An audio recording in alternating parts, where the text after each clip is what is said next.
वृद्धि होती है, विकास होती है और हमको प्रोटीन मिलता है, संश्लेषण होता है। तो जो भी खाना खाने से जो भी वृद्धि विकास होता है, तो इसका सिंपल सा डिफिनेशन बोल सकते हैं कि वृद्धि विकास प्रोटीन संश्लेषण आदि के लिए वे सभी क्रियाएं जिसके अंदर भोजन को शरीर के अंदर ग्रहण किया जाता है, पोषण कहलाता है। ये पोषण मतलब होता है जब हम खाना खाते हैं, खाना खाने से क्या होगा, हमारे शरीर में वृद्धि होगी, विकास होगी, उससे हमको कुछ प्रोटीन्स मिलेगा। तो यही जब प्रोटीन्स मिलेगा तो इसी चीज को बोलते हैं पोषण। तो सिंपल सा डिफिनेशन है कि हम खाना खाएंगे तो हमारे अंदर ये सब क्रिया होगी और इसी क्रिया को बोलते हैं पोषण। तो डिफिनेशन लिख लीजिएगा, आप लोग देख के बुक में भी होगा। तो यहाँ भी मैंने लिखा है वृद्धि विकास प्रोटीन संश्लेषण आदि के लिए वे सभी क्रियाएं जिसके अंतर्गत भोजन को शरीर के अंदर ग्रहण किया जाता है, पोषण कहलाता है। और इसके बाद आता है जो पोषण होता है वो 2 प्रकार का होता है, एक ऑटोट्रॉफिक न्यूट्रिशन, दूसरा हेटरोट्रॉफिक न्यूट्रिशन। क्या होता है, अगर हम इसकी हिंदी में बात करते हैं तो ऑटोट्रॉफिक न्यूट्रिशन मतलब होता है स्वपोषी पोषण, स्वपोषी पोषण। और हेटरोट्रॉफिक मतलब होता है विषमपोषी पोषण। तो ये आप लोग लोअर क्लास में पढ़े होंगे, स्वपोषी क्या होता है, विषमपोषी क्या होता है, फिर भी एक बार देख लो।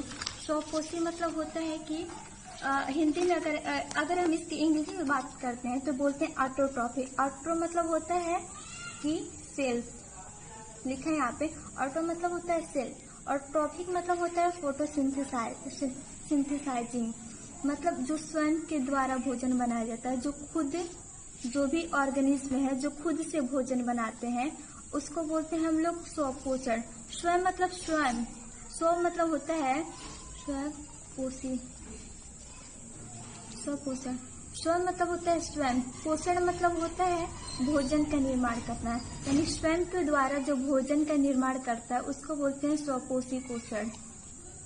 और आपको पता है वो स्वयं के द्वारा कौन भोजन निर्माण करता है, आपने पढ़ा होगा जो ग्रीन प्लांट होते हैं वो अपना भोजन स्वयं बनाते हैं, तो उसको हम लोग बोलते हैं स्वपोषी पोषण।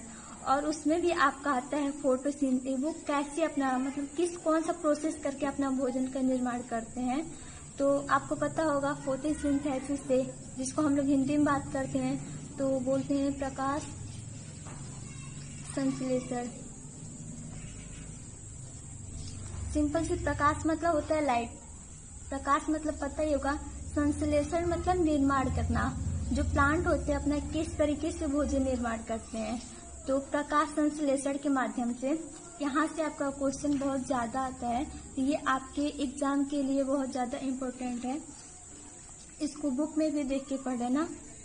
तो प्रकाश मतलब होता है लाइट, प्रकाश जो भोजन ग्रीन प्लांट होते हैं वो प्रकाश के द्वारा अपना भोजन का निर्माण करते हैं, उसी क्रिया को बोलते हैं प्रकाश संश्लेषण।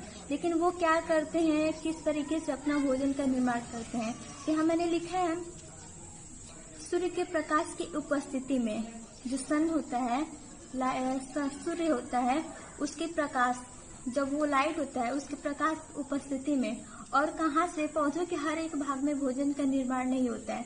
जो पौधों के हरे भाग होते हैं, जैसे कोमल तना, जब पौधा छोटा होता है तो उसका तना क्या होता है, कोमल होता है, ग्रीन होता है। और भी जो प्लांट होते हैं जैसे रोज, उसका जो तना होता है ग्रीन होता है वहां से। और पत्तियां क्या होती हैं, पत्तियां भी ग्रीन होती हैं। तो वहां से सूर्य के प्रकाश में पौधों के हरे भाग, पत्तियां कोमल तना, इसके द्वारा प्रकाश क्या करता है, CO2 और H2O की क्रिया से भोजन बनाता है। वो क्या करता है, सूर्य का प्रकाश रहता है, वो जो आपके वायु में प्रेजेंट होता है CO2 और जो H2O हम लोग डालते हैं, पानी डालते हैं, उसकी क्रिया से भोजन बनाता है। वो यहाँ पे उसका रिएक्शन भी लिखा है, ये बैलेंस नहीं है। आप बैलेंसिंग का वो लेसन पढ़े होंगे जिसको बोलते हैं, आप क्लास 10 के थर्ड लेसन में पढ़े होंगे, जो बैलेंसिंग का लेसन है उसमें आप बैलेंस करना देख लेना, ये बैलेंस नहीं है। तो इसमें क्या होता है, जो प्रकाश होता है क्लोरोफिल के द्वारा, इसको पत्तियां जो होती हैं उसमें क्लोरोफिल प्रेजेंट होता है, तो उसके द्वारा और सनलाइट की उपस्थिति में क्या करता है, CO2 लेकर और H2O लेकर वो अपने भोजन का निर्माण करता है। तो ऐसा नहीं होता है कि CO2 और H2O सीधे मिले और सीधे उनके भोजन का निर्माण हो गया है। ऐसा बिल्कुल नहीं, इसके लिए बहुत सारे स्टेप हैं, लेकिन मैंने यहाँ पे 3 स्टेप लिखा है और ये आप एग्जाम में भी लिख लेना। तो क्या क्या कैसे कैसे वो भोजन का निर्माण करता है। तो सबसे पहले क्या होता है कि वो क्लोरोफिल के absorption of sunlight bye chlorophyll, वो क्लोरोफिल के द्वारा सनलाइट को लेता है, पत्तियों के द्वारा ही न लेता है। तो पत्तियों में क्या प्रेजेंट होती है, क्लोरोफिल, तो ये क्लोरोफिल के द्वारा सनलाइट को लेता है। दूसरा क्या है, conversion to light energy to chemical energy, वो सनलाइट ले लेता है तो उसको रखेगा थोड़ी ना, तो उसको क्या करता है, लाइट एनर्जी जो है उसको केमिकल एनर्जी में चेंज करता है। तो कैसे वो करता है, किस प्रोसेस से करता है, तो हाइड्रोलिसिस एक प्रोसेस होता है। हाइड्रो मतलब होता है वाटर और लिसिस मतलब उसको तोड़ना, ब्रेक करना। तो वो क्या करता है, जो H2O होता है जो हम पानी में डालते हैं उसको क्या करता है, सनलाइट के प्रेजेंट में H2 और O2 में ब्रेक करता है। उसके बाद क्या करता है, तीसरा जो स्टेप है उसमें क्या होता है, रिडक्शन ऑफ CO2, क्या होता है, जो हम H2O को ब्रेक किए H2 और O2 में, तो रिडक्शन ऑफ O2, रिडक्शन मतलब होता है ऐड करना।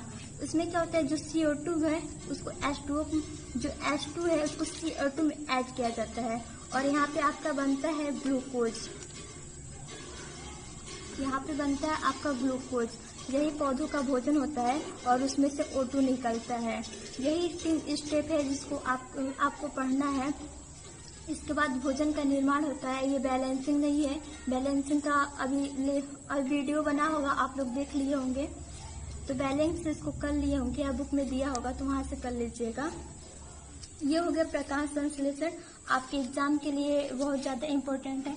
तो फिर से मैं रिवीजन कर देती हूँ। प्रकाश संश्लेषण मतलब होता है प्रकाश की उपस्थिति में भोजन का निर्माण करना।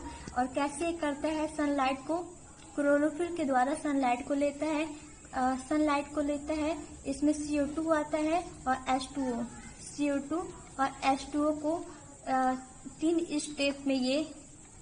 स्टेप में तोड़ के ये भोजन का निर्माण करता है। इसके बाद प्रकाश संश्लेषण हो गया, इसका डेफिनेशन लिख लीजिएगा। उसके बाद क्या होता है, पोषण 2 प्रकार की होती है। एक तो हो गया स्वपोषी पोषण, इसमें आपको प्रकाश संश्लेषण के बारे में पढ़ना था, ये कंप्लीट हो गया। दूसरा होता है विषमपोषी पोषण, जिसको बोलते हैं हेट्रोट्रॉपिक न्यूट्रिशन, जिसको हिंदी में बोलते हैं विषमपोषी पोषण। विषमपोषी, इसके बारे में भी आप लोग लोअर क्लास में पढ़े होंगे, फिर भी एक बार देख लीजिए। मैंने लिखा है depend on other for food, यानी जो भी ऑर्गेनिज्म है, जो भी जीव है, वो अपने पोषण के लिए दूसरे जीव पे डिपेंड हो, इसे ही बोलते हैं विषमपोषी पोषण। तो क्या मनुष्य जो होता है वो स्वपोषी होता है, विषमपोषी? आप लोग को पता होगा मनुष्य जो है विषमपोषी पोषण करता है। अब मनुष्य है वो थोड़ी ना सनलाइट में प्रेजेंट, सनलाइट में खड़ा होकर खुद सनलाइट को लेकर अपना भोजन का निर्माण करता है। तो ऐसा नहीं है, मनुष्य क्या है, पौधों के द्वारा इन पे डिपेंड होता है, पौधों पे डिपेंड होता है, इस पे डिपेंड होकर अपना भोजन बनाता है। तो जो दूसरे पे डिपेंड होकर अपना भोजन बनाता है उसे बोलते हैं हम लोग विषमपोषी पोषण। और इसमें आएगा आपके बहुत सारे जीव हैं जो दूसरे पे डिपेंड होकर अपना भोजन बनाते हैं, लेकिन हमको सभी जीव के बारे में नहीं पढ़ना है, बस मनुष्य के बारे में पढ़ना है।